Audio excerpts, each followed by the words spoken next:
प्रदोष व्रत कथा। पूर्व काल में पुत्रवती ब्राह्मणी थी। उसके 2 पुत्र थे। वह ब्राह्मणी बहुत निर्धन थी। दैव योग से उसे एक दिन महर्षि शांडिल्य के दर्शन हुए। महर्षि के मुख से प्रदोष व्रत की महिमा सुनकर उस ब्राह्मणी ने ऋषि से पूजन की विधि पूछी। उसकी श्रद्धा और आग्रह से ऋषि ने उस ब्राह्मणी को शिव पूजन का उपयुक्त विधान बतलाया और उस ब्राह्मणी से कहा, तुम अपने दोनों पुत्रों से शिव जी की पूजा कराओ। इस व्रत के प्रभाव से तुम्हें 1 वर्ष के पश्चात पूर्ण सिद्धि प्राप्त होगी। उस ब्राह्मणी ने महर्षि शांडिल्य के वचन सुनकर उन बालकों के सहित नतमस्तक होकर मुनि के चरणों में प्रणाम किया और बोली, हे ब्राह्मण, आज मैं आपके दर्शन से धन्य हो गई। मेरे ये 2 कुमार आपके सेवक हैं। आप मेरा उद्धार कीजिए। उस ब्राह्मणी को शरणागत जानकर मुनि ने मधुर वचनों द्वारा दोनों कुमारों को शिवजी की आराधना विधि बताई। तदंतर वे दोनों बालक और ब्राह्मणी मुनि को प्रणाम कर शिव मंदिर में चले गए।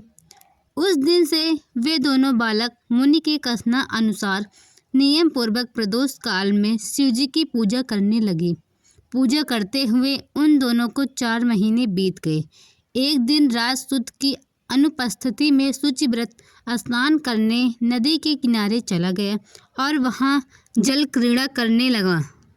संयोग से उसी समय उसे नदी के दरार में चमकता हुआ धन का बड़ा सा कलश दिखाई पड़ा। उस धन पूरित कलश को देखकर शुचिव्रत बहुत प्रसन्न हुआ और उस कलश को वह सिर पर रखकर घर ले आया। कलश भूमि पर रखकर वह अपनी माता से बोला, हे माता, शिवजी की महिमा तो देखो। भगवान ने इस घड़े के रूप में मुझे अपार संपत्ति दी है। उसकी माता घड़े को देखकर आश्चर्य करने लगी और राजसूत को बुलाकर कहा, बेटे मेरी बात सुनो, तुम दोनों इस धन को आधा आधा बांट लो। माता की बात सुनकर शुचिव्रत बहुत प्रसन्न हुआ, परंतु राजसूत ने अपनी असहमति प्रकट करते हुए कहा, हे माँ, यह धन तेरे पुत्र के पुण्य से प्राप्त हुआ है। मैं इसमें किसी प्रकार का हिस्सा नहीं लेना चाहता, क्योंकि अपने किए कर्म का फल मनुष्य स्वयं ही भोगता है। इस प्रकार शिव पूजन करते हुए एक ही घर में उन्हें 1 वर्ष व्यतीत हो गए। एक दिन राजकुमार ब्राह्मणी के पुत्र के साथ वसंत ऋतु में वन विहार करने के लिए गया। वे दोनों जब साथ साथ वन में बहुत दूर निकल गए तो उन्हें वहां पर सैकड़ों गंधर्व कन्याएं खेलती हुई दिखाई पड़ी। ब्राह्मण कुमार उन गंधर्व कन्याओं को देखकर राजकुमार से कहा, यहाँ पर कन्याएं विहार कर रही हैं, इसलिए हम लोगों को अब और आगे नहीं जाना चाहिए, क्योंकि ये गंधर्व कन्याएं शीघ्र ही मनुष्यों के मन को मोहित कर लेती हैं। इसलिए मैं तो इन कन्याओं से दूर ही रहूंगा। परंतु राजकुमार उसकी बात अनसुनी करके कन्याओं के विहार स्थल में निर्भीक भाव से अकेला ही चला। उन सभी गंधर्व कन्याओं में प्रधान सुंदरी उस समय आए हुए राजकुमार को देखकर मन में विचार करने लगी कि कामदेव के समान सुंदर रूप वाला यह राजकुमार कौन है। उस राजकुमार के साथ बातचीत करने के उद्देश्य से सुंदरी ने अपने सखियों से कहा, सखियों, तुम लोग निकट के वन में जाकर अशोक, चंपक, मौलसरी आदि के ताजे फूल तोड़ लाओ। तब तक मैं तुम्हारी प्रतीक्षा में यहीं रहूंगी। उस गंधर्व कन्या की बात सुनते ही सब सखियां वहां से चली गई। सखियों के चले जाने के बाद वह सुंदरी राजकुमार को स्थिर दृष्टि से देखने लगी। उन दोनों में परस्पर प्रेम का संचार होने लगा।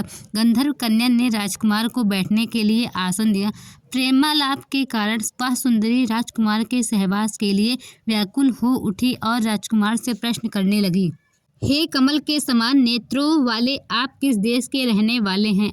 आपका यहाँ आना क्यों हुआ? गंधर्व कन्या की बात सुनकर राजकुमार ने जवाब दिया, मैं विदर्भ राज का पुत्र हूँ। मेरे माता पिता स्वर्गवासी हो चुके हैं। शत्रुओं ने मुझसे मेरा राज्य हरण कर लिया है। राजकुमार ने अपना परिचय देकर उस गंधर्व कन्या से पूछा, आप कौन हैं और किसकी पुत्री हैं और इस वन में किस उद्देश्य से आई हैं? आप मुझसे क्या चाहती हैं? राजकुमार की बात सुनकर गंधर्व कन्या ने कहा, मैं वृद्धविक नामक गंधर्व की पुत्री अंशुमति हूँ। आपको देखकर आपसे बातचीत करने के लिए यहाँ पर सखियों का साथ छोड़कर रह गई हूँ। मैं गान विद्या में बहुत निपुण हूँ। मेरे गान पर सभी देवांगनाएं रीझ जाती हैं। मैं चाहती हूँ कि आपका और मेरा प्रेम सदा बना रहे। इतनी बात कहकर वह गंधर्व कन्या ने अपने गले का बहुमूल्य मुक्ताहार राजकुमार के गले में डाल दिया। वह हार उन दोनों के प्रेम का प्रतीक बन गया। इसके पश्चात राजकुमार ने उस कन्या से कहा, हे सुंदरी, तुमने जो कुछ कहा वह सब सत्य है, लेकिन आप राजविहीन राजकुमार के पास कैसे रह सकेंगी? आप अपने पिता की अनुमति लिए बिना मेरे साथ कैसे चल सकेंगी?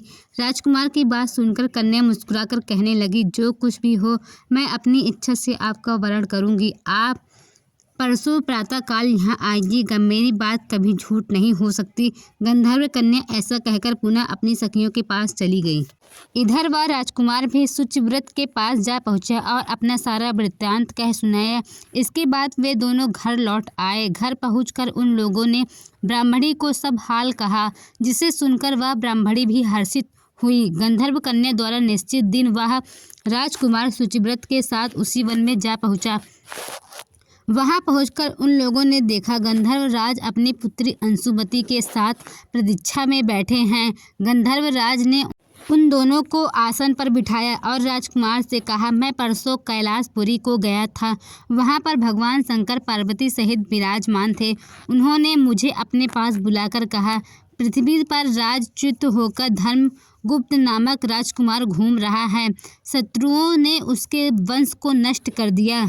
वह कुमार सदा ही भक्तिपूर्वक मेरी सेवा करता है, इसलिए तुम उसकी सहायता करो, जिससे वह अपने शत्रुओं पर विजय प्राप्त कर सके। इसलिए मैं भगवान शिव की आज्ञा से अपनी पुत्री आपको सौंपता हूँ। मैं शत्रुओं के हाथ में गए हुए आपके राज्य को वापस दिला दूंगा। आप इस कन्या के साथ 10,000 वर्षों तक सुख भोग कर शिवलोक आने पर भी मेरी पुत्री इसी शरीर में आपके साथ रहेगी। इतना कहकर गंधर्व राज ने अपनी कन्या का विवाह राजकुमार के साथ कर दिया। दहेज में अनेक दास दासियां तथा शत्रुओं पर विजय पाने के लिए गंधर्वों की चतुरंगड़ी सेना भी दी। राजकुमार ने गंधर्वों की सहायता से शत्रुओं को नष्ट किया और वह अपने नगर में प्रविष्ट हुआ। मंत्रियों ने राजकुमार को सिंहासन पर बैठाकर राज्याभिषेक किया और वह राजकुमार राज सुख भोगने लगा। जिस दरिद्र ब्राह्मणी ने उसका लालन पालन किया था, उसे ही राजमाता के पद पर आसीन किया गया। वह शुचिव्रत ही उसका छोटा भाई बना। इस प्रकार प्रदोष व्रत में शिव पूजन के प्रभाव से वह राजकुमार दुर्लभ पद को प्राप्त हुआ। जो मनुष्य प्रदोष काल में अथवा नित्य ही इस कथा को श्रवण करता है, वह निश्चय ही सभी कष्टों से मुक्त हो जाता है और अंत में वह परम पद का अधिकारी बनता है। बोलिए शिव शंकर महाराज की जय। Thank you.